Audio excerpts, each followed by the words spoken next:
بسم اللہ الرحمن الرحیم ایاک نعبد و ایاک نستعین۔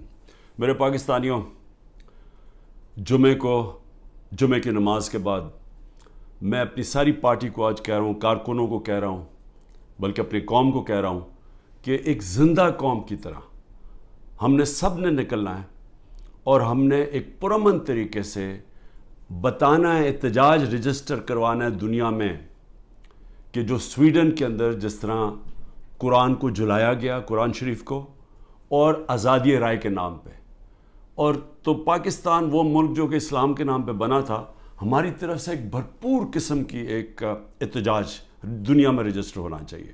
اور میں پھر سے کہتا ہوں، پرامن، کوئی توڑ پھوڑ نہیں، ہمارا ملک ہے، ہم نے کوئی نقصان نہیں پہنچانا، ہم نے صرف ایک پیغام دینا ہے۔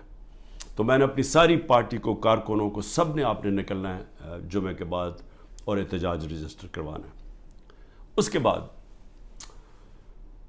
گلگت بلتستان، میں آپ کو جتنے بھی میں نے چیف منسٹر دیکھے ہیں، جو خالد خورشید گلگت بلتستان کا چیف منسٹر، میں نے ایک اس طرح کا آدمی، اہلیت بھی رکھنے والا، ایماندار، آج کل کے حالات میں ایک ایماندار آدمی ڈھونڈنا، نظریاتی آدمی، جو ایک نظریہ پاکستان، جو کہ ہم ایک آزاد ملک چاہتے تھے، حقیقی آزادی، نظریاتی آدمی، اس کو گرا دیا گیا۔ اور اب کوشش یہ ہے کہ جس طرح پچھلے اپریل میں ہماری گورنمنٹ گرائی گئی، انہی لوگوں نے پھر اس کے بعد پنجاب کی گورنمنٹ گرائی، لیکن قوم نے پنجاب کی گورنمنٹ کو وہ الیکشن کے اندر 16 جولائی کو پھر جتا دیا، ہم پھر واپس آ گئے، پھر کوشش کی گرانے کی، جب کہ ہم نے 186 ووٹ لے کے ایک ووٹ سے اپنی گورنمنٹ بچائی پنجاب کی، اور اس کے بعد ہم الیکشنز میں نے اناؤنس کیے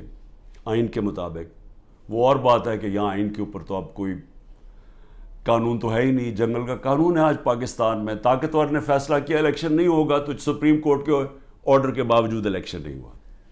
لیکن اس کے بعد آزاد کشمیر کی گورنمنٹ گرائی گئی، اور وہ اس کے منہ سے ہی نکل گیا، جو پی ایم ایل این کے جو پارلیمنٹری لیڈر، وہ فاروق نے تو کہہ ہی دیا کہ جی یہ کون ہے اس کے پیچھے۔ اور اب گلگت بلتستان کی باری آ گئی تھی کہ بس وہاں تحریک انصاف کی حکومت کسی طرح گرائی جائے، لیکن نقصان کس کو ہوگا اگر یہ گرا دیں؟ اور وہ بھی اب پوری کوشش ہے کہ وہ پیسہ پوسا چلے گا، ڈرائیں گے، دھمکائیں گے، اٹھا کے لے جائیں گے۔ کیونکہ دیکھیں، جب آپ ایک معاشرے سے جب اخلاقیات ہی ختم ہو جائیں، جب مورل ویلیوز ختم ہو جائیں، جب انصاف ہی ختم ہو جائے، تو پھر آپ کچھ بھی کر سکتے ہیں۔ جو طاقتور ہے پھر وہ جو مرضی چاہے کرے، تو وہ اس کو جنگل کا قانون کہتے ہیں۔ تو میرے پاکستانیوں، میں یہ بار بار کیوں آپ کو لیکچر دیتا ہوں؟ کیونکہ مجھے خوف ہے اپنے ملک کا، میں خوف زدہ ہوں کہ ہم اب وہ جس طرف یہ لے کے جا رہے ہیں ہمیں، وہاں تو آگے اندھیرا ہی اندھیرا ہے، اور ایک بڑی خواب ہے پاکستان، ہے، ابھی بھی ہے، جس کے نام پہ جب یہ جو ملک بنا تھا، یہ بہت بڑی سوچ تھی اس کے پیچھے۔ علامہ اقبال جیسا ذہن تھا، جنہوں نے ایک تصور دیا تھا، ایک خواب دکھائی تھی ہمیں، اور پھر قائد اعظم جیسے لیڈر تھے۔ اور قائد اعظم کی کیا سب سے بڑی کیا کوالٹی تھی ان کے دشمن بھی کہتے تھے کہ قائد اعظم ایک سچا، ایک صادق اور امین انسان ہے، اور ایک کانسٹیٹیوشنسٹ ہے، قانون پہ چلنے والا ہے۔ اور وہ پاکستان کو آج وہاں کھڑا کر دیا ہے کہ یہاں نہ کوئی قانون، نہ کوئی آئین، نہ کوئی اخلاقیات، نہ کوئی ایتھکس، نہ کوئی مورل ویلیوز، نہ کوئی ہمارے دین کی کوئی فکر ہے کہ یہ ایک اسلام کس طرح کی جو سیرت نبی جس سے ہمارا سارا ویلیو سسٹم آتا ہے، کوئی کسی کی پرواہ نہیں ہے۔ بس ایک آبجیکٹو ہے، بس کہ کسی طرح عمران خان کا راستہ روکنا ہے، اور کیونکہ عمران خان کی سب سے بڑی پارٹی ہے تو اس لیے اس پارٹی کو بھی ختم کرنا ہے۔ تو اس کے لیے پھر یہ گلگت بلتستان میں واردات ہو رہی ہے، اور یہ اتنا بڑا ظلم اس لیے میں کہہ رہا ہوں کیونکہ میرے خیال میں خالد خورشید جو چیف منسٹر، میں یہ سمجھتا ہوں کہ یہ جو گلگت بلتستان کے لیے کر سکتے تھے، ابھی تک میں نے کوئی اور اس کی قابلیت کا انسان گلگت بلتستان تو نہیں، میں سمجھتا ہوں کہ کہیں بھی پاکستان میں چیف منسٹر ہوتے، یہ آؤٹسٹینڈنگ انسان ہے۔ دوسری چیز کہ دیکھیں، میں اپنی قوم کو یہ کہنا چاہتا ہوں کہ دیکھیں، قومیں چلتی کس چیز پہ ہیں؟ ایک انسانی معاشرہ، پھر سے میں آپ کو بتاتا ہوں، جانوروں اور انسانی معاشرے میں فرق ہی ایک چیز ہے، انصاف۔ کیوں اتنا ہمارے دین میں انصاف کے اوپر زور دے؟ کیوں اللہ نے انصاف کہا ہے؟ کیوں سارے پیغمبروں کو کہا کہ ایک ہی پیغام لے کے جاؤ کہ انصاف قائم کرو اللہ کی زمین پہ؟ سارے پیغمبروں کو کیوں نبی صلی اللہ علیہ وسلم نے کہا کہ میری بیٹی بھی اگر جرم کرے گی اس کو سزا ملے گی؟ قانون کے اوپر کوئی نہیں ہے۔ کیسے حضرت علی رضی اللہ تعالیٰ، ایک قاضی ان کے خلاف فیصلہ کر دیتا ہے، یہودی شہری کے لیے فیصلہ کر دیتا ان کے خلاف، کہ وہ سوچیں وہ کیا انصاف کے پیمانے تھے۔ حضرت عمر اپنے بیٹے کو سزا دے دیتے ہیں، اس کو کوڑے مرواتے ہیں، سزا دلواتے ہیں اس کو، کیونکہ قانون توڑتا ہے۔ اور کیوں جب وہ پرشین ایمپائر کا جب ایمبیسڈر کو بھیجتا ہے ان کا کہ پتہ تو چلو یہ کون ہے مسلمان، اور وہ جب جاتا ہے حضرت عمر کو ڈھونڈنے کے لیے تو وہ دروازے پہ جاتا ہے، وہ کہتے جی، وہ جب ان کے عام سا دروازہ ہوتا ہے، وہ کہتے جی وہ دیکھیں درخت کے نیچے سوئے ہوئے ہیں۔ تو وہ جا کے جب واپس بتاتا ہے تو آگے سے وہ کہتا ہے کہ جس ملک میں انصاف ہو اس ملک کا سربراہ، اس کو کوئی گارڈز کی ضرورت نہیں ہوتی، اس کو وہاں امن ہوتا ہے، اس کی جان کو کوئی خطرہ نہیں ہوتا ہے، جو انصاف دیتا ہے معاشرہ۔ اسی پہ چرچل، وسٹن چرچل جب تباہ ہو رہا تھا برطانیہ، ہٹلر کی فورسز کھڑی ہوئی تھی بارڈر فرانس میں، تو وہ جب لوگ پوچھتے ہیں کہ ہم بچ جائیں گے، اس نے کہا عدالتیں انصاف دے رہی ہیں تو ہم بچ جائیں گے۔ یعنی قوموں کی جو بنیاد رکھی جاتی ہے وہ اخلاقیات کے اوپر۔ انصاف، جب ایک معاشرے میں انصاف ہوتا ہے، ان کے اخلاقی معیار ہوتے ہیں، قانون کے نیچے سب ایک برابر ہو جاتے ہیں، وہ معاشرے آزاد ہو جاتے ہیں، اور آزاد معاشرے ہی ترقی کرتے ہیں۔ آپ کیوں اللہ نے جو اپنی آزادی کے لیے جو اپنی جان دیتا ہے، کیوں اللہ نے اسے شہادت کا رتبہ دیا ہے؟ اب سوچیں کہ اللہ نے پیغمبروں کے بعد شہید کا رتبہ دیا ہے کہ جو آزادی کے لیے اپنے لیے جان دیتا ہے۔ کیوں اتنا بڑا رتبہ ہے؟ کیونکہ اللہ بہتر جانتا ہے کہ صرف آزاد معاشرے ہی اوپر جا سکتے ہیں، صرف وہی معاشروں کا عروج ہوتا ہے۔ آپ ذرا امریکہ کے وار آف انڈیپینڈنس دیکھیں، جو انہوں نے انگریزوں کے خلاف اپنے آپ کو آزاد کیا تھا، وہ میرے خیال میں 58 لوگ تھے جنہوں نے فریڈم ڈیکلریشن سائن کیا تھا۔ ان کی زندگیاں دیکھیں، ایک ایک نے کیا آزادی کے لیے کیا کیا برداشت کیا، ان میں سے کتنوں کو قتل کیا گیا، تشدد کیا گیا، ایک ایک کا دیکھیں، ان کے کاروبار تباہ ہو گئے، انہوں نے کتنی قربانیاں دی اپنی آزادی کے لیے، اور وہی امریکہ پھر دنیا کی سپر پاور بنا کیونکہ آزاد تھا۔ غلاموں کی کوئی مستقبل نہیں ہوتا۔ تو میری قوم، میری غور سے بات سن لیں، جو یہ کر رہے ہیں اس وقت، جن لوگوں کو نہ کوئی تاریخ کا پتہ ہے، سب سے بڑی بات یہ کہ ان کو تو ہمارے دین کے اصولوں کا ہی نہیں پتہ۔ جو وہ لوگوں سے ظلم کر رہے ہیں، کبھی ظالم انسان مسلمان ہو ہی نہیں سکتا، کیونکہ جو ظلم ہے، ہمارے قرآن کے اندر لکھا ہوا ہے کہ ظلم برداشت کرنے سے بہتر ہے مر جاؤ۔ غلامی، یعنی غلامی ہمیں آزاد کرنے کے لیے لا الہ الا اللہ آیا تھا، نہیں ہے کوئی خدا سوائے اللہ کے، ہم انسان کو غیرت دینے کے لیے آیا تھا۔ اور جہاں بدترین انسان کو انسان کی غلامی کروائی جا رہی ہے، کوئی قانون نہیں ہے، ڈنڈے مار رہے ہیں، جیلوں میں بھرا ہوا ہے، تشدد کر رہے ہیں، گھر توڑ رہے ہیں لوگوں کے، گھروں کے اندر گھستے ہیں، نہ عورتوں کی پرواہ کرتے ہیں، بچے اٹھا کے لے جاتے ہیں۔ عامر مغل کے 5 بچے، 4 چھوٹے بچے اٹھا کے لے گئے۔ ایک ہمارا کارکن تھا، وہ نہیں تھا تو اس کے بچے اٹھا کے لے گئے، کسی کی بہنیں اٹھا کے لے گئے، ہمارا ایک کارکن کا بہن اور اس کے بھائی اٹھا کے لے گئے، کیونکہ وہ ٹکٹ ہولڈر نہیں تھا گھر پہ۔ گھر توڑ دیتے ہیں, گھر لوٹتے ہیں, پولیس گھر لوٹ رہی ہے. اور تو لوگوں کو چھوڑو, ایکس پرائم منسٹر پارٹی کے ہیڈ کے یہاں 40 لوگوں نے دروازہ توڑ کے آئے اور سارا گھر جو چیزیں ملی لوٹی اور لوگوں کو مارا, پکڑ کے لے گئے. وہ بیچارے خنسامے کو لے گئے, وہ جو مالی تھا اس کو اٹھا کے لے گئے, ان کو جس طرح جیل میں رکھا. میری بہن کے میں بتایا ہوا کہ خنسامے کو اٹھا کے لے گئے. وہ کہتا جی آدھا وقت آدھے ہم کھڑے ہوتے تھے کیونکہ سارے ایک وقت پہ لیٹ نہیں سکتے تھے. وہ ایسے اوپر سے گرمی لیتا, اس کو بیماری ہوگی وہاں, تو اس کی پہلے تو ریزسٹنس ختم ہوگی, کھانا بھی نہ دے صحیح طرح. وہ ابھی تک وینٹیلیٹر کے اوپر پڑا ہوا ہے. ایک غریب آدمی جس کے اپنی زندگی کی جنگ لڑ رہا ہے. عورتوں کو پکڑا ہوا ہے جو عورتوں سے کر رہے ہیں. ڈاکٹر یاسمین دیکھیں, ان کی عمر دیکھیں, کوئی نہیں دیکھ رہے, نہ عمر دیکھ رہے, نہ کچھ دیکھ رہے. اور ان کا جرم کیا ہے؟ صرف جرم ایک ہے کہ عمران خان کو ختم کرنا ہے. اپروور بنا رہے ہیں, لوگوں کو پکڑ رہے ہیں. جی اچھا جی آپ صرف یہ کہہ دیں کہ عمران خان نے کروایا ہے. اعظم خان کو اٹھا کے لے گئے پرنسپل سیکرٹری کو اٹھا کے لے گئے, پتہ نہیں کہ 3 ہفتے سے وہ غائب ہے. اپروور بنائے جی, کوئی عمران خان کے خلاف دے, جس کو پکڑتے ہیں عمران خان کے خلاف کوئی سٹیٹمنٹ دے. شہباز گل کو جب پکڑا کوئی عمران خان اعتبار سے سٹیٹمنٹ دلوائی ہے. یہ جو بھی میرا کل نیب میں گیا, وہ جو توشہ خانہ کیس کی, وہ جی وہ فلانے آدمی نے وہاں دبئی میں جا کے کہا کہ جی مجھے گھڑی بیچی ہے. وہ فراڈ آدمی, اس کے اوپر کیس کیا ہوا ہے. میں نے وہ جیو کے اوپر کیس کیا ہوا جنہوں نے کیا ہے, میں انشاءاللہ وہ کیس عدالت کے اندر جیتوں گا. وہ ایک بھاگا ہوا ناروے سے, اس سے انہوں نے بیان دلوا لیا تھی عمران خان نے وہ گھڑی بیچی ہے کسی کو. میں صرف یہ آپ کے سامنے یہ ساری چیزیں کیوں رکھ رہا ہوں؟ میں یہ رکھ رہا ہوں کہ اس طرح کوئی دنیا کا مذہب معاشرہ نہیں چل سکتا, بچ نہیں سکتا.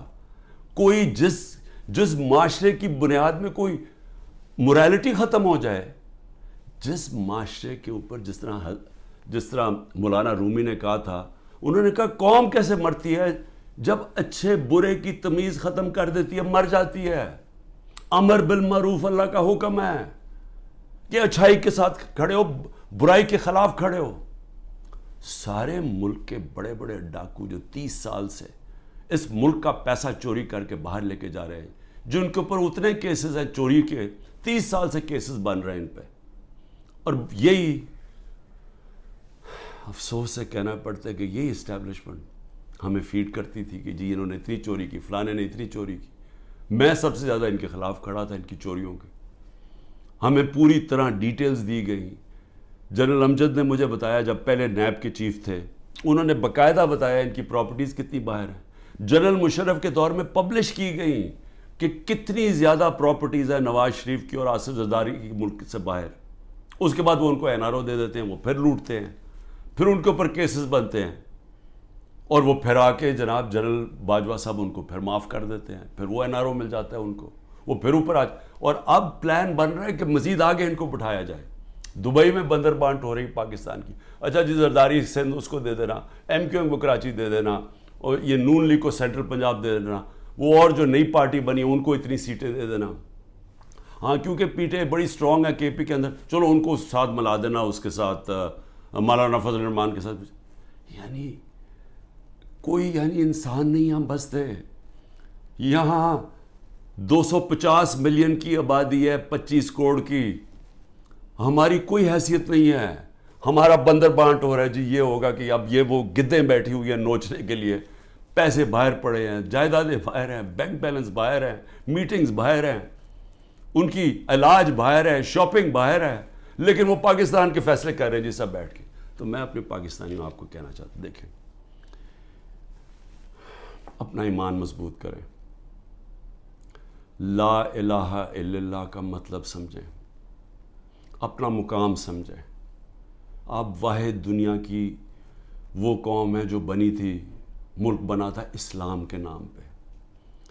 اسلام کے جو اصول ہیں ان کے اوپر خدا کا واسطہ کھڑے ہوں. میں کیوں اکیلا, ساری جماعتیں ایک طرف ہیں, اسٹیبلشمنٹ ایک طرف ہے. مجھے کہتے ہیں, میرے دوست کہتے ہیں باہر بیٹھے ہوئے, خدا کے واسطے عمران خان باہر آ جاؤ, یہ تمہیں مار دیں گے, یہ تمہیں چھوڑیں گے نہیں, یہ تمہیں سارے تمہارے خلاف ہیں, تم اکیلے ہو. تمہاری ساری پارٹی انہوں نے اندر کر دی، ملک سے باہر چلے جاؤ. سارے میرے خیر خواہ جو باہر میری بڑی ٹائم باہر گزرا ہے، میں ان کو سوال میں کیوں کھڑا ہوں اکیلا آدمی؟ ذرا آپ قوم کے سامنے رکھ رہا ہوں، میں کیوں کھڑا ہوں؟ کیونکہ میرا اللہ پہ ایمان ہے. میں سمجھتا ہوں کہ اللہ کے سوا کوئی خدا نہیں ہے. میں مانتا ہوں کہ زندگی اور موت اس کے ہاتھ میں ہے.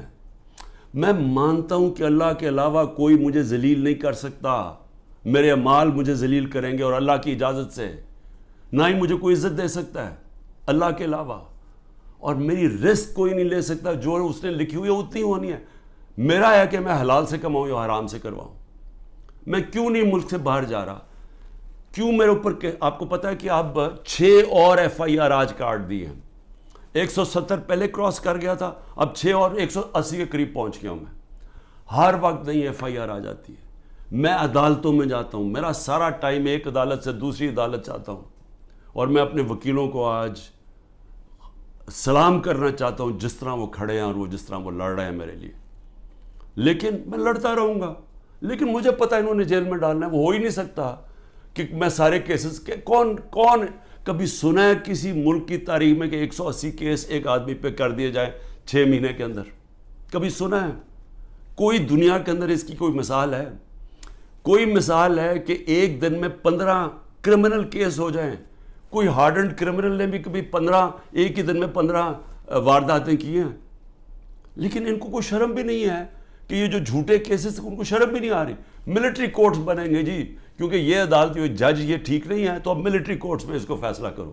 میں تیار ہوں، میں ملٹری کورٹس کے سامنے تیار ہوں. اللہ کرے مجھے موقع دے، میں کھڑا ہو کے قوم کے سامنے اپنا دفاع، کوئی وکیل نہیں رکھوں گا، خود بتاؤں گا کہ میرے سے کس نے کس طرح کی اپنی ذاتیات کے لیے میرے سے جو کیا، ملک سے غداری کی. میرے سے کیا کرنا ہے؟ مجھے تو اللہ سب کچھ دے بیٹھا ہے. لیکن میں یہ بھی بتاؤں گا کہ میرے اوپر کس طرح مجھے مارنے کی کوشش کی گئی. جب دیکھا پارٹی اوپر جا رہی ہے کہ ہمارے الیکشن پہ الیکشن 30 الیکشن جیت گئے 37 میں سے، کہ ساری پولیس بھی ہے، گورنمنٹ بھی ہے، الیکشن کمیشن بھی ہے، اسٹیبلشمنٹ بھی ساتھ کھڑی ہے، اس کے باوجود جیت رہے ہیں. تب مارنے کی کوشش کی. 3 نومبر کو میرے اوپر جو وزیرآباد میں واردات تھی، اس سے پہلے میرا ہیلی کاپٹر آ رہا تھا، بڑا ہیلی کاپٹر تھا. ہم DI خان پختونخوا ادھر سے آ رہے تھے واپس سے ریلیف دینے کے لیے، وہ جب سیلاب آیا ہوا تھا. اس کے اندر پٹرول مکس کیا گیا. وہ ہیلی کاپٹر بچتے بچتے بچتے، وہاں سارا پہاڑی علاقے میں وہ بڑا ہیلی کاپٹر تھا، لینڈ ہی نہیں کر سکتا تھا. وہ اللہ کا کرم ہے کہ وہ بچتے بچتے ایک جو بھی پہلی جگہ ملی اس کے آ کے اس نے پوٹوار اتر گیا. پھر ایک آدمی انہوں نے جو پختونخوا کے اندر ان کی محمود خان نے پکڑا، ایک آدمی جیل میں ڈالا جس کو اوپر مجھے قتل کرنا تھا.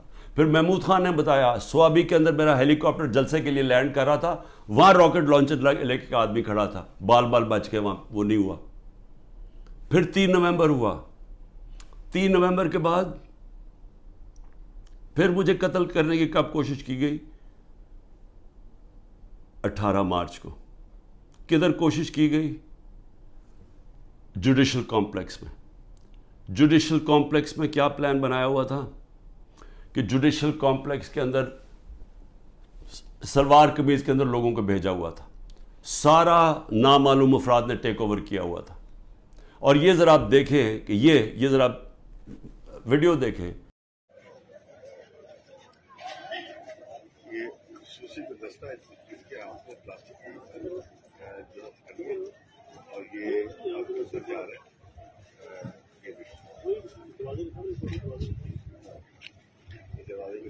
یہ خصوصی دستہ ہے جو کہ جن کے ہاتھ میں پلاسٹک کی ہتھکڑی ہے اور وہ عدالت کے طرف جا رہے ہیں.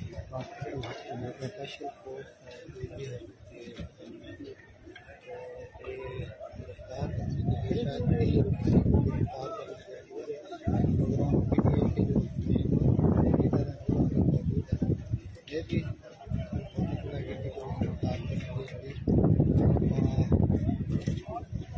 بتایا ہے ان کو جو بریفنگ دی جا رہی ہے تیاری کے ساتھ باقی کو اسپیشل برانچ کے لوگ کہ یہ نامعلوم وہاں وکیلوں کو نہیں جانے دیا 18 مارچ کو، یہ لوگوں کو اندر جانے دیا جا رہا تھا. اور اس کا مقصد کیا تھا ان کو اندر بھیجنے کا؟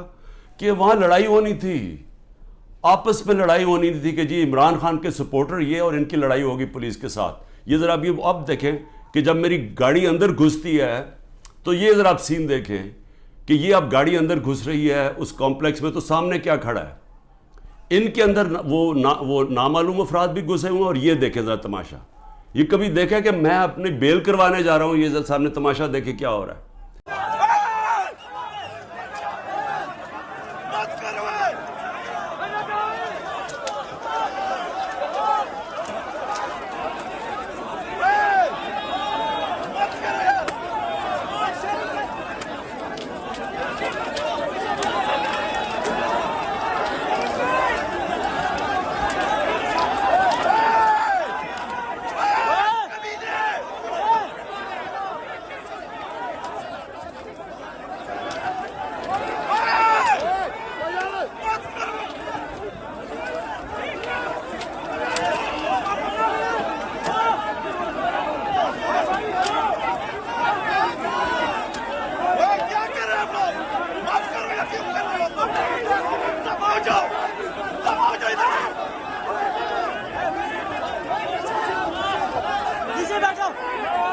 یہاں پلان کیا ہوا تھا کہ آپس میں لڑائی ہونی تھی کہ وہ ان کو بتا دینا وہ شلوار قمیض ہے کہ وہ عمران خان کے ساتھ ہے، اور کوئی لڑائی ہوئی اور اس میں عمران خان کو قتل کیا.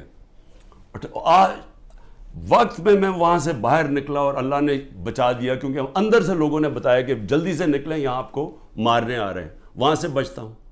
اس کے بعد کیا ہوتا ہے؟ مجھے اندر سے رپورٹ آتی ہے کہ انہوں نے ایک اور پلان کیا ہوا ہے.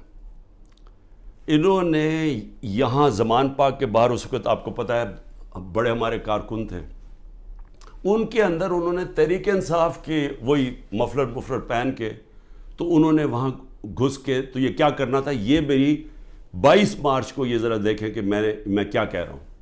اب ایک اور پلان بنا ہے اور یہ میں آپ سب کو بتا رہا ہوں، میں اپنی عدلیہ کو بتا رہا ہوں، میں خاص طور پہ پنجاب پولیس کو بتا رہا ہوں. آئی جی پنجاب اور آئی جی اسلام آباد پیچھے ان کے ہینڈلرز، انہوں نے پلان کیا بنایا؟ زمان پاک کے باہر یا آج یا کل آپریشن کا پلان ہے. اور وہ کیا آپریشن ہے؟ میں پولیس والوں کو بتا رہا ہوں، انہوں نے 2 اسکواڈز بنائی ہیں. ادھر اسلام آباد سے اس نے چوز کیے آئی جی نے، اور ادھر سے اس نے منتخب کیے یہ جو پنجاب کا آئی جی ہے. انہوں نے 2 اسکواڈز بنائی ہیں. وہ کیا کریں گے؟ وہ ہمارے لوگوں کے اندر یہاں آ جائیں گے اور ادھر سے گولی چلا کے 4-5 پولیس والے مارنے ہیں. انہوں نے ہمارے کھڑے ہو کے ہمارے لوگوں کے اندر یہ جو لوگ بھیجیں گے، کیونکہ یہاں تو بڑے لوگ ہوتے ہیں، ان کے اندر رہ کے انہوں نے 4-5 پولیس والوں کو قتل کرنا ہے. اور اس کے بعد وہاں سے اٹیک آنا ہے. انہوں نے گولیاں چلانی ہیں، ہمارے لوگوں کو یہاں ماریں گے، ماڈل ٹاؤن ٹائپ قتل کریں گے، اور پھر کرتے کرتے میرے گھر آ کے وہ پھر مرتضی بھٹو ٹائپ سٹائل مجھے قتل کریں گے. اور اب یہ 9 مئی کا دیکھیں، یہ نامعلوم افراد کس ٹرک سے اتر کے اور کدھر جا رہے ہیں اور کیا کرنے جا رہے ہیں. یہ سول کپڑوں میں آرمی کے لوگ یہ اتر کے سول کپڑوں میں، یہ دیکھیں یہ اتر کے یہ گراؤنڈ میں اکٹھے ہو رہے ہیں گرجا چوک کے آگے. یہ دیکھیں یہ گرجا چوک میں سول کپڑوں میں اکٹھے ہو رہے ہیں. اس کے اندر یہ مجھے ٹائم پہ نہ پتہ چلتا تو انہوں نے یہ جو 9 مئی کو ہوا ہے، یہ 9 مئی کو انہوں نے تب کرنا تھا. 9 مئی کو کیا کہ وہ پلان کیا ہوا تھا، اندر لوگ گھسائے ہوئے تھے جو تحریک انصاف کے بنائے ہوئے تھے. تو یہ جو انہوں نے تحریک انصاف کے کپڑوں میں مفلر لے کے وہاں لوگ ہونے تھے، ان کے لوگ، وہ 2 آئی جیز نے اپنے لوگ چھوڑے ہوئے تھے اسکواڈز، انہوں نے گولی چلانی تھی. اس گولی کے اندر ریٹیلیشن میں 1000 رینجر تیار کیا ہوا تھا. انہوں نے یہاں اٹیک ہونا تھا جس میں مجھے مار دینا تھا. وہاں سے میں بچتا ہوں. تو میں یہ آپ کو کہہ رہا ہوں کہ جس آدمی کی جان کو خطرہ ہے وہ تو نہیں نہ بھاگ رہا ہے ملک سے، کھڑا ہے یہاں ساری ہر طرح کی دھمکیاں ہیں. ہر روز جب یہاں سے نکلتا ہوں تو پتہ نہیں ہوتا کہ اللہ مجھے زندہ واپس لے کے آئے گا. لیکن میں کیوں نہیں ڈر رہا؟ میں اپنی قوم کو یہ بتانا چاہتا ہوں کہ اللہ میں ایمان مضبوط کریں. دیکھیں یہ اس وقت اگر آپ نہ کھڑے ہوئے اور یہ ظلم کے سامنے آپ جھک گئے اور یہ جو خوف کی زنجیروں میں بندھے رہ گئے تو آگے تو آپ کو کوئی مستقبل نہیں ہے. صرف آزاد قوموں کا مستقبل ہوتا ہے، جو میں آپ کو بار بار کہہ رہا ہوں. میں صرف اپنی قوم کو آخر میں یہ کہنا چاہتا ہوں کہ دیکھیں پھر سے یہ دو راستے ہیں اب ہمارے سامنے. ہم ایک زندہ قوم کی طرح کھڑے ہوں، ہم ایک قوم فیصلہ کرے کہ ہم نے یہ ظلم نہیں برداشت کرنا، کہ ہم ساری قوم کھڑی ہو ان لوگوں کے ساتھ جن کے گھر توڑ کے رات کو جا کے پولیس جا کے ان کے اوپر ان کا گھر لوٹتی ہے، توڑتی ہے، ان کی نہ ان کے بیوی بچے دیکھتے ہیں، نہ ان کے نوکر دیکھتے ہیں. اچھا نوکروں کو اٹھا کے لے جاتے ہیں، وہاں پختونخوا میں گاڑیاں اٹھا کے لے جاتے ہیں. یہ پولیس کر رہی ہے. تو یہ اس کے لیے میں چاہتا ہوں سارے وکیل کھڑے ہوں، جس کا بھی گھر توڑیں. اور میں اپنی ساری پارٹی کو کہہ رہا ہوں آپ سے، ہم ان کے خلاف کیس کریں، آئی جیز کے خلاف کیس کریں، جو اس علاقے کا جو بھی ڈی ایس پی جو تھانے دار ہو اس کے خلاف کیس کریں. کوئی کیس کر دیں. اگر یہ ایف آئی آر نہیں رجسٹر کرتے 22A کے اندر کیس کر دیں. وقت آئے گا، یہ میرا ایمان ہے کہ یہ ظلم کا نظام نہیں چل سکتا. ہمیں یہ برداشت نہیں کرنا چاہیے. ہم یہ قوم ظلم کے سامنے اب سر نہ جھکائیں اپنا. ہم ایک سٹینڈ لیں، ہم کھڑے ہوں کہ ہم یہ نہیں ظلم لیتے. میں جیل میں جاتا ہوں، ان کا خیال ہے کہ یہ جیل میں جائے گا تو سب کچھ چھپا. آپ کو کسی صورت گھروں میں ڈر کے بیٹھنا نہیں چاہیے. وہ اقبال کا ایک شعر ہے کہ ہے جرم ضعیفی کی سزا مرگ مفاجات. بزدلی کی سزا ہی موت ہے. اور پھر لا الہ الا اللہ کا ایک شعر ہے کہ بتوں سے تجھے امیدیں، خدا سے نا امیدی. مجھے یہ بتا تو صحیح، اور کافری کیا ہے، اور کفر کیا ہے، شرک کیا ہے کہ یہ ظلم کے اور یہ خوف کے بت کے سامنے آپ جھکتے جائیں، اللہ کے اوپر ایمان نہ رکھیں.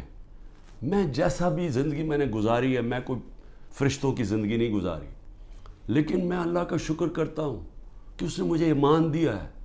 اور ایمان کی قوت سب قوتوں سے اوپر ہوتی ہے. اللہ نے لا الہ الا اللہ دل میں ڈال دی ہے، اس لیے مجھے خوف نہیں ہے. ہر چیز کے لیے تیار ہوں. آپ بھی تیار ہوں. میں اپنی ساری قوم کو کہتا ہوں، نوجوانوں کو کہتا ہوں کہ آپ نے اپنے مستقبل کے لیے کھڑے ہونا ہے. کتنے لوگ باہر چلے جائیں گے ملک کے؟ چلے 9 لاکھ ابھی تک لوگ چلے گئے ہیں، لائنیں لگی ہوئی ہیں، لوگ جائیں کوشش کریں ملک سے باہر نکلنے کے لیے. یہ تو کوئی حل نہیں ہے. کھڑے ہو کے ملک کے لیے جنگ لڑیں، کھڑے ہو مقابلہ کریں. بھاگنا تو سب سے آسان کام ہے. میں پہلے زرداری نہیں باہر بھاگ جاتا تھا، نواز شریف جب اپوزٹ باہر بھاگ جاتے تھے. میں کیوں نہیں باہر بھاگ رہا؟ کیونکہ میں اس ملک سے، یہ ہے میرا ملک. میں کیوں ملک چھوڑ کے جاؤں؟ میں نے کوئی چوری نہیں کی، میں کیوں نہ کیسز لڑوں؟ میں کیوں باہر بھاگوں؟ اور میں وہ ان میں سے نہیں جس نے جب باہر جا کے جس نے پیسے جمع کیے ہوئے ہیں، بادشاہوں کی طرح باہر رہ رہے ہیں. مجھے تو پتہ کتنا مہنگا وہاں رہنا. رہتے کیسے؟ 400 روپے کا تو 1 پاؤنڈ ہے. کدھر سے ان کے پاس پیسے ہیں؟ یہاں کا چوری کیا ہوا پیسہ باہر. یہیں رہیں گے، یہاں لڑیں، کھڑے ہوں گے پرامن طریقے سے. ملک میں توڑ پھوڑ نہیں کریں گے، لیکن ہم یہ واضح کر دیں گے کہ ہم ہمارے محمد مصطفیٰ نبی صلی اللہ علیہ وسلم کی امت ہے. ہم لا الہ الا اللہ میں ماننے والے لوگ ہیں. اللہ جب کسی کو ایمان دیتا ہے ان کے خوف دور کر دیتا ہے. ہم خوف کی زنجیر توڑ بیٹھے ہیں اور ہم یہ ظلم کسی صورت اب قبول نہیں کریں گے. پاکستان زندہ باد.